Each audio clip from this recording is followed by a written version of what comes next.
Okay, I'm going to do a little review, not a review, but a kind of a repair, sort of a review on the Neewer Gimbal, priced at 57 bucks. That's for the aluminum model. The carbon fiber runs at about $100, which is an amazing price. But anyway, I did order it. I found that that it is quite nice, really heavy piece, cast aluminum for this model. It has it has an Arca Swiss plate receiver here, which is pretty much standard. It comes with a little threaded gimbal, or excuse me, a little threaded bushing to be able to adapt the screw depending on your tripod. For example, this little adapter plate here has a very small thread, and you can compare that to the 1/4 inch size that the gimbal and most tripod attachments use, the 1/4 inch screw size. So anyway, I can get this thing back on there. What you want to do is, if you want to apply this, I'm going to take this off real quick. This is typical of most tripods. They have the head can be unscrewed, and that's the 1/4 inch threaded screw that fits into whatever you're going to put on here. In this case, it's a gimbal. Now this one I've already taken apart and re-lubricated. When I say re-lubricated, these things, maybe that's why they're so cheap. The manufacturer applied some kind of a thick, heavy, really gummy, extremely sticky, very unpleasant lubricant. I have since changed this. This is nice and easy. I'll show you. I've got a brand new one that I'm going to unbox in a moment, and we'll go through it. But as you can see, this has a lockdown here. This locks it down pretty firmly. This has a lockdown. Again, very firm lockdowns. So all you've got to do is to remove whatever your head might be, and unscrew it, and then screw on the gimbal head. So let me go ahead and put this on. I want to put on a nice test for this. This is my D500 with a 200 to 500 lens on it. Now, the standard mounting plate, the standard Arca mounting plate is this long. As you see, this one is quite a bit longer. I ordered it's probably too long. But the reason for it being, let me unloosen this. If I unloosen this, and I were to mount it, where this mount would be, and I extend it all the way out, well, we've got an unbalanced situation. With this, I can unscrew it and bring it back within balance very quickly for the extended, and as you see now, it's pretty much balanced. So that's a pretty cool thing. I think it's around $15 or something at B&H Video, and it just screws on just like this standard Arca adapter plate would. So it's just an extended Arca adapter plate. So I use that, but I just wanted to show you that that this model really, it's just very smooth now. And I'm going to show you the same thing in a moment after I unbox the brand new one and show you what you are faced if you don't do this. So let me do that. I'm going to turn off the video. I'm going to turn it back on, change lens so we can see inside the box a bit better, and I'll be right back. Okay, here we have the Neewer. Just received it today. This is how it comes. It's still sealed. I really haven't even opened the box yet. So let's go ahead and open the box. See what we have. So we got nice foam. Wonderful. Whatever that is. we have the gimbal here. We have the plate onto which the camera's mounted. This simply slides in. It's the bayonet fit, and you can tighten down this screw here. And somebody thinks this is a good idea. It's a bubble level. Have you got it here? So I don't get it, but there it is, right there, a bubble level. So again, we have the Arca plate that comes with it, and it has a little adjusting screw that allows you to if you have a smaller screw in your camera like that one, then this bushing, threaded bushing, you screw it on, suddenly you've got a quarter inch screw there. So that obviously comes with it. Okay, so we've got this. I'm gonna stick this on here and show you the difference. You recall the other one that I put on there, and I kind of rotated it around to see how it moved, see how freely it moved and that sort of thing. I'm going to do the same with this one.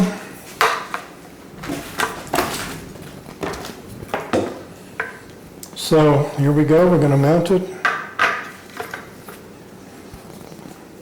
I could just as easily unscrew this and turn this, but you'll see that's not possible in just a moment. So I'm going to turn it, go ahead and screw it down. So now I've got my brand Neewer Gimbal mounted. Now I've got this fully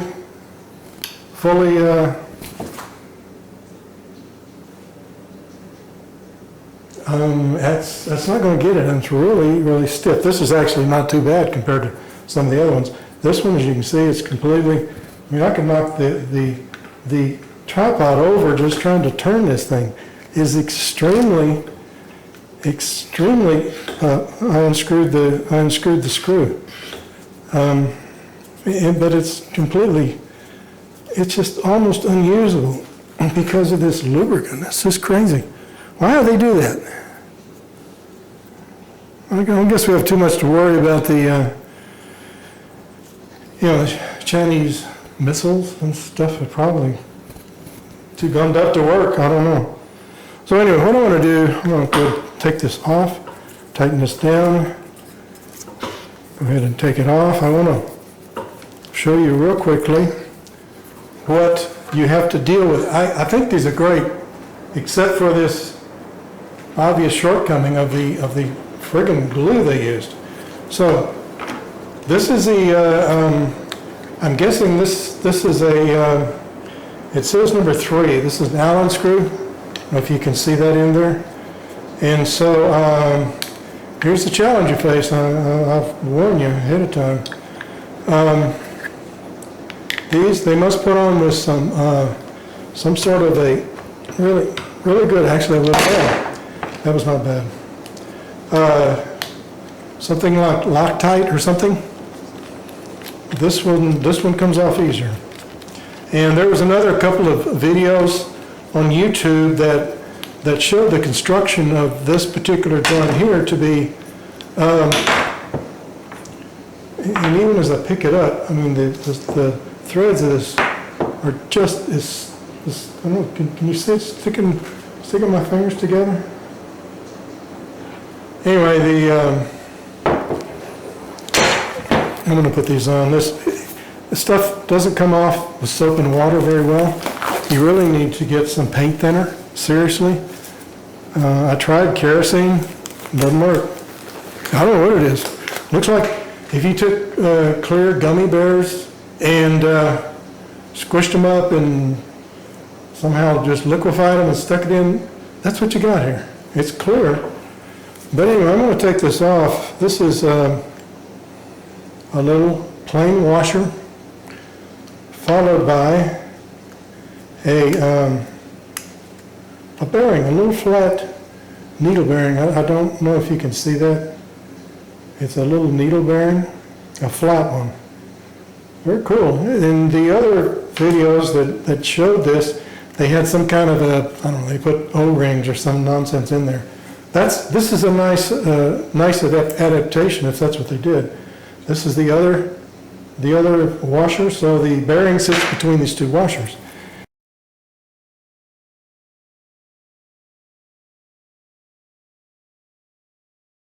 And by tightening this, you're putting pressure against the two washers on the bearing, and that affords you. Okay, so here's the good part. Now I'm going to take this apart. Can you see that? Look at this stuff. I don't even know what this stuff is. Look at here.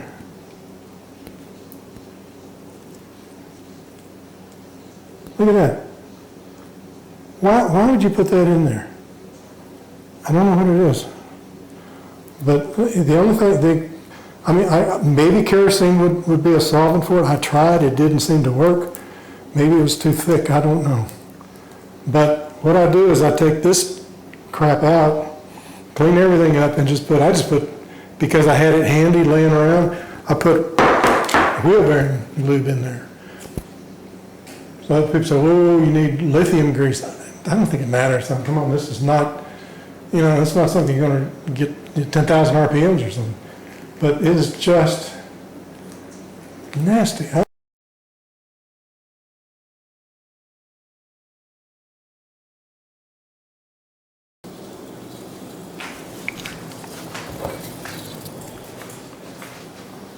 Okay, what I'm going to be doing is through trial. I really worked. This is the third one I've done, and this bolt here is extremely tough to get out. And like I said, they must put some kind of a something akin to Loctite or something like that in here. But the key that I found, this is boiling water, obviously.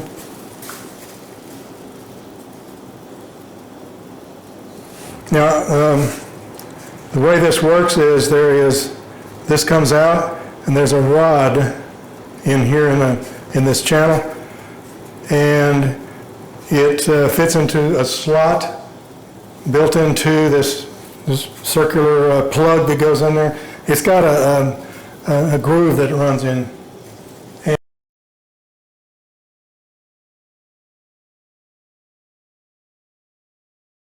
And you got to screw this down tight to keep this from turning while you're trying to unscrew it. And by the way, I was wrong. This is a 1/8 inch Allen that fits this one. It doesn't fit it perfectly. Like I said, it's not snug. It rattles a little bit in the hole, but I don't know if this will work. I may have to take it out to I've got a wood vise with wood-faced jaws, and I'm going to try to get this out. Still, it's turning, so I want to be careful I don't break this wheel. If this doesn't work, I'm going to have to take it out to my vise.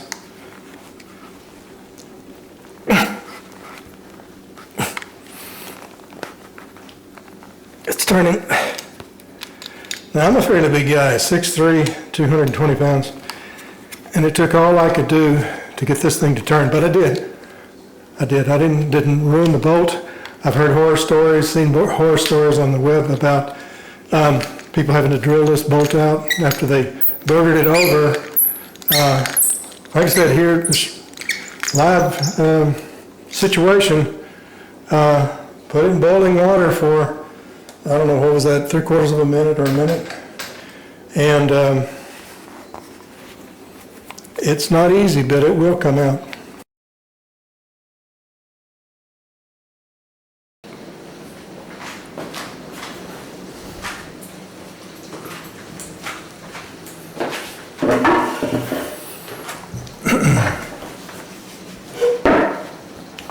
Okay, we got it all cleaned up. All that nasty stuff is out of there. So the way that it works, I mentioned before that it had the rod This is the rotating part. Fits in here. There's a groove here. Nasty stuff. Fits down this slot here, or this hole here, and obviously fits in there. When this tightens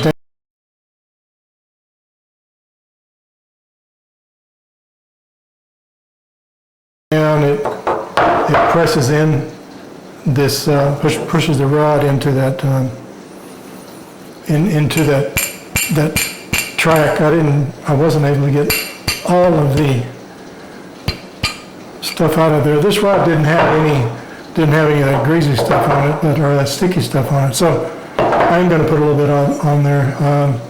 This is probably overkill to have you sit and watch me grease up the parts, but what the heck? Get a brew, sit down, whatever.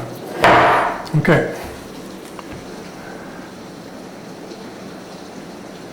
And put this, like I said, this is apparently machined or milled from one piece of aluminum and anodized, and that's a good thing. And so I'm not putting a huge amount. Like I said, this is not going to have this monstrous amount of wear. That's the inside of the bore. It looks clean, it looks sharp, and so I'll pop this baby back in there, like that. And the rod's already in here. So there's a little threaded guide, so to speak. So we want to put that in there.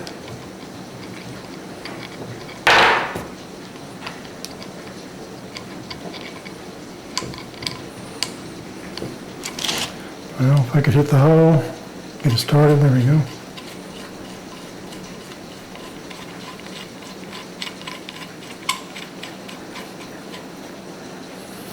Okay, I don't have my wrench with me. This just goes in there. It's real simple, 3 little parts. This is not a mind-blowing project at all. I'm going to put this on first. I'm going to tighten it down so that this won't rotate. So when I put the bolt in here, this bolt, and tighten it down, and I can see evidence, I don't know if you can see it, I can see evidence of something like a Loctite combination or Loctite formula, whatever, to make this screw never come out. But I mean, they messed up when they chose the.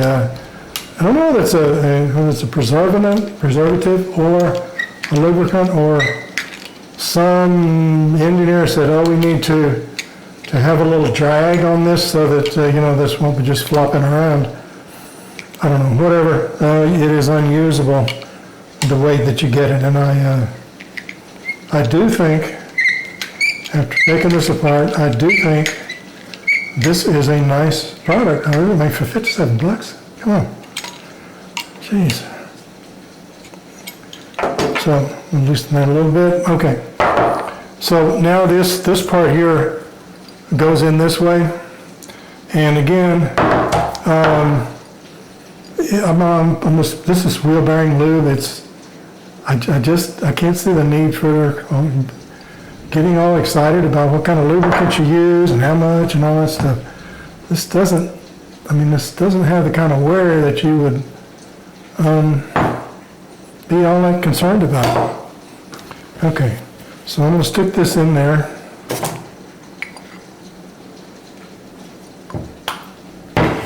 Now, right here is where we go with the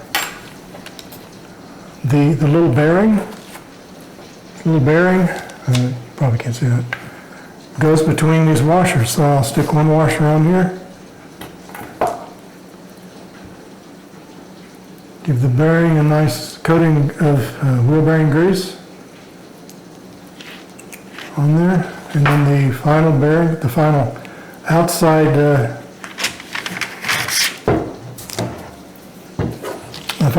washer, and we're just